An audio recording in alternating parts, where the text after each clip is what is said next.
আসসালামু আলাইকুম। স্বাগত জানাচ্ছি মারফত ইংলিশ টিচিং সেন্টারের পক্ষ থেকে। আশা করছি সবাই ভালো আছো। আমরা সিম্পল কমপ্লেক্সের নিয়মিত ভিডিও তোমাদের সাথে দেওয়ার চেষ্টা করছি।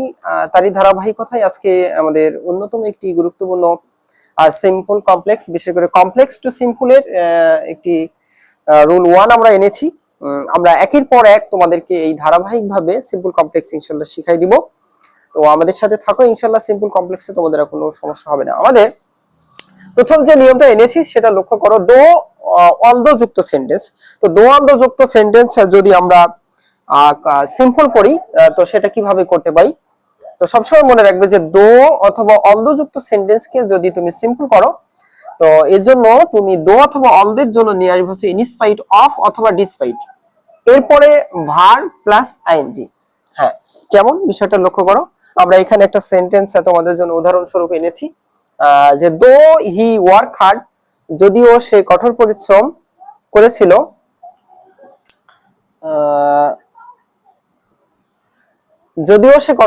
করেছিল, হি কুড নট শাইন, কিন্তু সে উন্নতি করতে পেরেছিল না।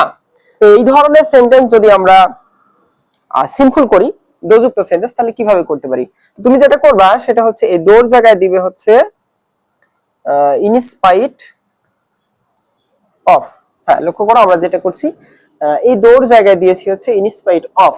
সব সময় আমরা গত ক্লাসে তোমাদেরকে জানিয়েছিলাম যে কমপ্লেক্স সেন্টেন্সের সাবজেক্ট কয়টা থাকে, ভার্ব কয়টা থাকে, এবং সিম্পল সেন্টেন্সের সাবজেক্ট কয়টা এবং ভার্ব কয়টা, এবং কম্পাউন্ড সেন্টেন্সের সাবজেক্ট এবং ভার্ব কয়টা থাকে। তুমি যদি ভিডিওটি দেখে থাকো আমাদের পূর্বের ভিডিও, তাহলে তোমার একটা ব্যাপক ওখান থেকে একটা ধারণা পাবে। যে আমরা বলেছিলাম যে কমপ্লেক্স সেন্টেন্সের সাবজেক্ট থাকে দুটো, যেহেতু এই সেন্টেন্সে দেখো প্রথম ক্লোজের সাবজেক্ট হচ্ছে হি এবং দ্বিতীয় ক্লোজেও সাবজেক্ট হচ্ছে হি। এই যে দুই ক্লোজের সাবজেক্ট যদি এক হয়, তাহলে আমাদের সিম্পল সেন্টেন্সে প্রথম ক্লোজে এই অলদো যুক্ত সেন্টেন্সের নিয়মে প্রথম ক্লোজের সাবজেক্টটা উঠে যাবে, গিয়ে ভার্ব, যেহেতু আমরা নিয়ম দিয়েছিলাম যে ভার্ব প্লাস আইএনজি, তাহলে এখানে হচ্ছে ভার্ব হচ্ছে ওয়ার্ক, তাহলে আমরা ওয়ার্ক নিয়ে আসলাম। তারপর হচ্ছে আইএনজি। সবসময় খেয়াল রাখবে যখন কোনো ভার্বের সাথে আইএনজি যোগ করবে তখন ভার্বের প্রেজেন্ট ফর্মের সাথে আইএনজি যোগ করতে হবে। হ্যাঁ, তো আমরা ভার্বের সাথে আইএনজি যোগ করে দিলাম, তারপরে যা আছে আমরা বসাই দেব ইনশাআল্লাহ। দেখো যে hard comma he could not shine. হ্যাঁ, একবারে সোজা। আরেকবার আমি বলে দিতে পারি, দোর জায়গায় তুমি ইনস্পাইট অফ অথবা ডিসপাইট যে কোনো একটা আনো, দুই ক্লোজের সাবজেক্ট এক অথবা আমরা সাবজেক্ট উঠাই দিলাম, তারপরে ভার্ব, ভার্বের সাথে আইএনজি যোগ করে বাকি অংশ আমরা উঠাই দিলাম। ঠিক পরের নিয়মটা আসো। পরের নিয়মে যেটা দেয়া আছে দেখো, এখানে অলদো দেয়া আছে, তো তুমি যে কোনো একটা নিয়ে আসো, ইনস্পাইট অফ নিয়ে আসলাম। এবার লক্ষ্য করো এই ক্লোজের সাবজেক্ট এবং এই ক্লোজের সাবজেক্ট কিন্তু এক, কিন্তু প্রথম ক্লোজের সাবজেক্টটা নাউন আছে, দ্বিতীয় ক্লোজের সাবজেক্ট হচ্ছে প্রোনাউন আছে। তো যেহেতু আমরা সিম্পল সেন্টেন্সের সাবজেক্ট সাধারণত একটা থাকে, সিম্পল সেন্টেন্স এটা খেয়াল করবে। তো যেহেতু এই সেন্টেন্সে হচ্ছে সাবজেক্ট আমরা রাখবো না, এজন্য আমরা ভার্বের সাথে আইএনজি যোগ করব। তো ভার্বে এখানে আছে হচ্ছে ইজ, তো ইজের সাথে আমরা যদি আইএনজি যোগ করি তাহলে বিং, বি ভার্বের সাথে আইএনজি যোগ করতে হয়, তারপর আরিফ ইজ অনেস্ট। হ্যাঁ, আমরা যেটা করলাম যে অলদোর পরিবর্তে আমরা দিয়েছি ইনস্পাইট অফ, এবং ভার্ব, এই সাবজেক্টটা আমরা রাখি নাই, এই সাবজেক্টটা আমরা উঠাই দিয়েছি, যে ভার্ব আছে সে ভার্বের সাথে আইএনজি যোগ করছি। সবসময় মনে রাখবে হ্যাঁ, যে কোন সেন্টেন্সের সাথে যদি ভার্বের সাথে আইএনজি যোগ করতে হয়, তো প্রিন্সিপাল ভার্ব যদি থাকে তাহলে আমরা সেই ভার্বের সাথে আইএনজি যোগ করব, কিন্তু যদি প্রিন্সিপাল ভার্ব না থাকে তখন আমরা কিভাবে আইএনজি যোগ করব। যেমন এই যে সেন্টেন্সটাই আমাদের লক্ষ্য করো যে এখানে ইজ ছিল, ইজের জায়গায় আমরা বিং করে দিলাম।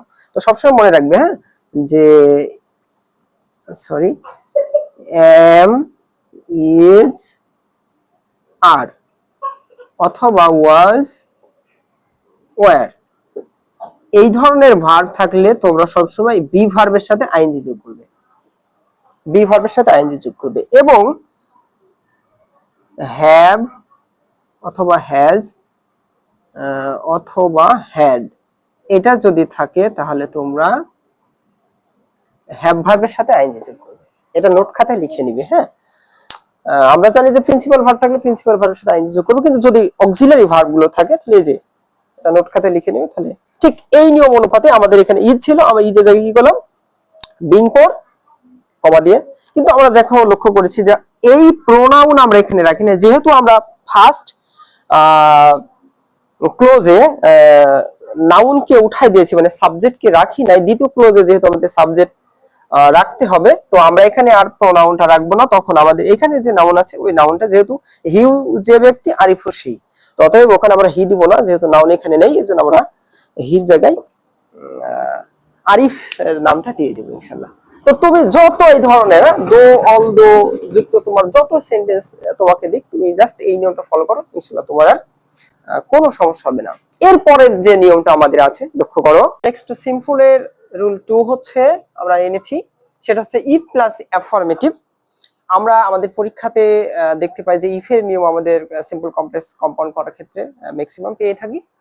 তো ইফ প্লাস ইফ এর যে নিয়মটা, তো আমাদের স্টুডেন্টের ম্যাক্সিমাম এটা ভুল হয়ে যায়। হ্যাঁ, আজকে আর কখনো ভুল হবে না তুমি যদি আমাদের এই ক্লাসটি দেখতে থাকো। হ্যাঁ, ইফ এর দুইটা নিয়ম আছে, একটা হচ্ছে ইফ প্লাস অ্যাফার্মেটিভ এবং ইফ প্লাস নেগেটিভ। এখন যেটা এনেছি সেটা হচ্ছে ইফ প্লাস অ্যাফার্মেটিভ। লক্ষ্য করো ইফ প্লাস অ্যাফার্মেটিভ যুক্ত সেন্টেন্সকে আমরা কিভাবে সিম্পল করতে পারি। হ্যাঁ, তুমি যদি সেন্টেন্সের মধ্যে দেখো যে ইফ প্লাস অ্যাফার্মেটিভ, অ্যাফার্মেটিভ বলতে কি বোঝায়, এটা একটা প্রশ্ন। হ্যাঁ, ইফ প্লাস অ্যাফার্মেটিভ বলতে বোঝায় সেন্টেন্সের মধ্যে হা বোধক, মানে সেন্টেন্সের মধ্যে কোনো না থাকবে না, না বোধক থাকবে না। কেমন?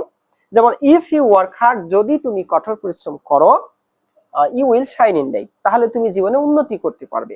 হ্যাঁ, তুমি দেখো সেন্টেন্সের মধ্যে কোনো নেগেটিভ আছে, প্রথম সেন্টেন্স মানে প্রথম ক্লোজে ইফ ইউ ওয়ার্ক হার্ড, মানে তুমি লক্ষ্য করবে নট যুক্ত কোনো সেন্টেন্স আছে কি, নট, নট মানে নেগেটিভ, তো এর মধ্যে কোনো নট নেই, অতএব এটি অ্যাফার্মেটিভ সেন্টেন্স। ইয়েস, তো এই অ্যাফার্মেটিভ সেন্টেন্স যদি থাকে তাহলে আমরা যে কাজটা করব সেটা হচ্ছে আমাদের এখানে নিয়ম দিয়েছি, দেখো ই প্লাস অ্যাফার্মেটিভ যুক্ত সেন্টেন্সকে নেগেটিভ করতে গেলে তোমাকে প্রথমেই আনতে হবে হচ্ছে by plus verb plus ING. কেমন? আমরা উদাহরণের মাধ্যমে তোমাদেরকে দেখিয়ে দিতে পারি। লক্ষ্য করো এই যে এখানে আছে হচ্ছে ইফ, তো এই ইফ জন্য আমরা দিব হচ্ছে বাই। যেহেতু আমরা প্রথম ক্লাসেই তোমাদেরকে বলেছিলাম যে সিম্পল সেন্টেন্সের সাবজেক্ট একটা থাকে, তো এই প্রথম ক্লোজের সাবজেক্ট আমরা রাখছি না, না রেখে ভার্বের সাথে নিয়ে আসলাম। ভার্ব, যেহেতু ভার্বের সাথে আইএনজি মানে ওয়ার্ক আছে, আমরা ওয়ার্কিং হার্ড দিলাম, you will shine in life. হ্যাঁ, কি করলাম আমরা ইফের জন্য বাই নিয়ে এসেছি, যেহেতু সিম্পল সেন্টেন্সের সাবজেক্ট প্রথম ক্লোজে বাদ দিতে হয় বা একটা সাবজেক্ট রাখতে হয় পুরো সেন্টেন্সে, এজন্য আমরা প্রথম ক্লোজের সাবজেক্ট উঠাই দিয়েছি, দিয়ে ভার্ব যেটা ছিল ওই ভার্বের সাথে আইএনজি যোগ করেছি, বাকি অংশ দিয়ে দিয়েছি ইনশাআল্লাহ। হ্যাঁ, একেবারে সোজা তোমাদের কাছে। নিচের নিয়মটা আসো লক্ষ্য করো, পরের যেটা আমরা উদাহরণটা এনেছি, আমরা এটাও ঠিক একই রকম, আমরা এর পরিবর্তে দিব হচ্ছে বাই। এইবার লক্ষ্য করো ভার্ব যেটা আছে এখানে কিন্তু ওয়েন শব্দটি আছে, তো ওয়েন শব্দটি ভার্বের কয় নম্বর ফর্ম? 2 নম্বর ফর্ম। নিশ্চিত জানো যে ওয়েন শব্দটি হচ্ছে ভার্বের 2 নম্বর ফর্ম, এবং তাহলে এর 1 নম্বর ফর্ম কি, মানে ভার্বের প্রেজেন্ট ফর্ম কি? ওয়েন্টের প্রেজেন্ট ফর্ম হচ্ছে গো।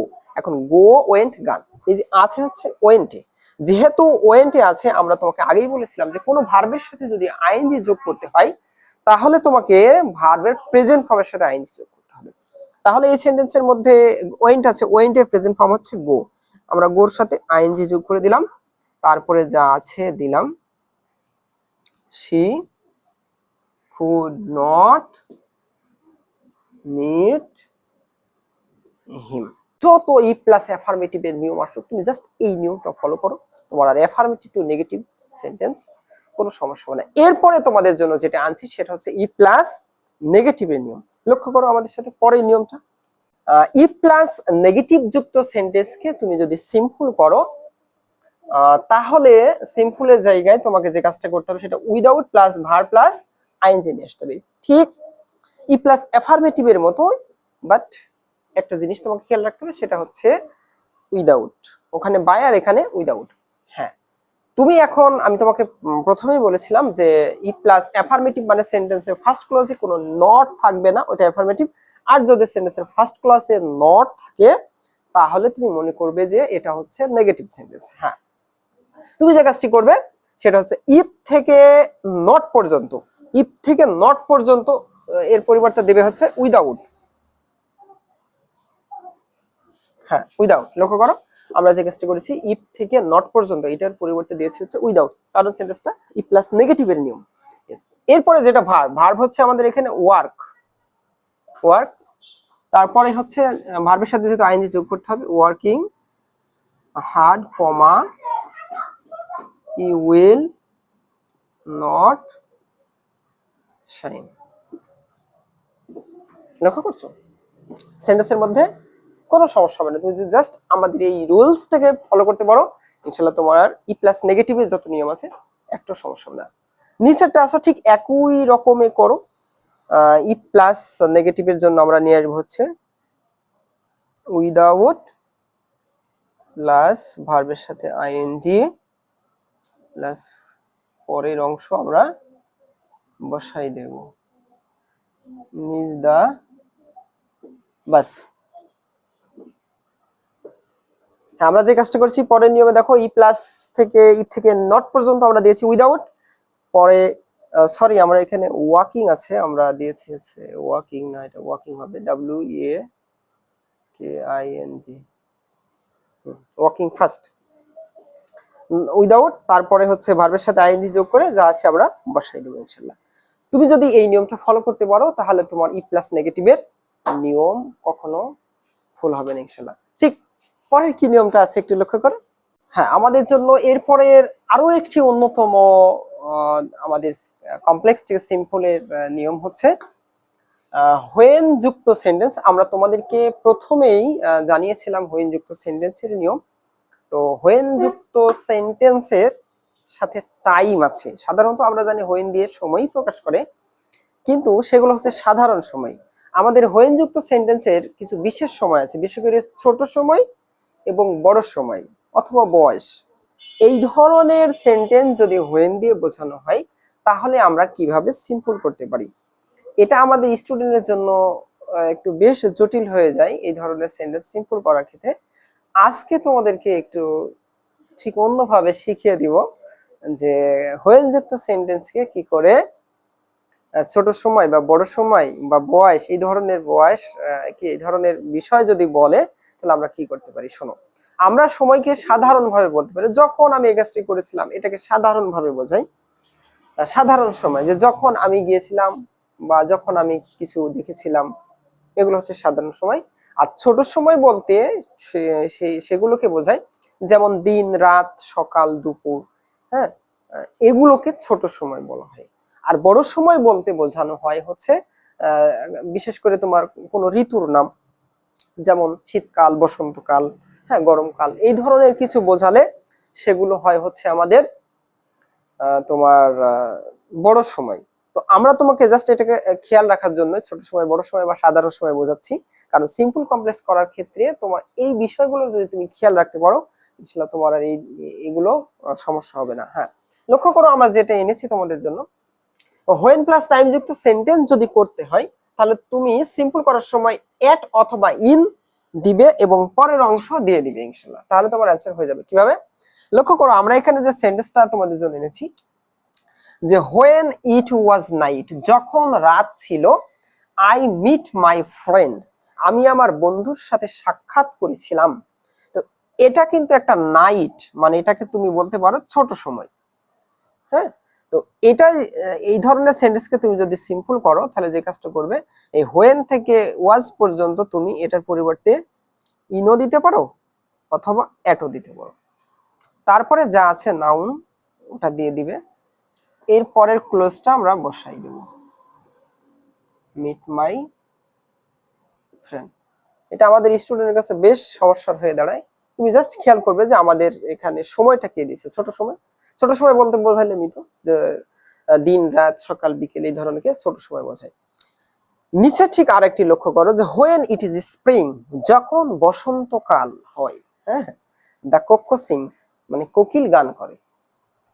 তো এখানে আমরা যে সময়টাকে এনেছি এটা কিন্তু আর ছোট সময় না, এটা কিন্তু একটা বড় সময়, কারণ এটা ঋতুর নাম বোঝাচ্ছে। বসন্ত একটা ঋতুর নাম। তো তো তুমি যে কাজটি করবে সেটা হচ্ছে হোয়েন থেকে এটার পরিবর্তে ইন দিবে। হ্যাঁ, এটাই কিন্তু আর অ্যাড দিতে পারবে না। ছোট সময়ের ক্ষেত্রে তুমি ইন অ্যাড দুটোই ব্যবহার করতে পারো, তোমার যেটা ইচ্ছা। বাট যখন তুমি ঋতুর নাম মানে বড় সময় পাবে তখন তোমাকে ইনই দিতে হবে, এটা নিয়ম। তো আমরা কি করব, ইন স্প্রিং, তারপরে যা পরে ক্লোজ আছে আমরা ওগুলো বসাই দেবো ইনশাল্লাহ। এই ধরনের তোমার যত সেন্টেন্স আসুক তুমি এখন সলভ করতে পারবে ইনশাল্লাহ। হ্যাঁ, তো এই প্রত্যাশা রেখে আমরা আজকের ক্লাস এখানে সমাপ্ত করছি। আসসালামু আলাইকুম।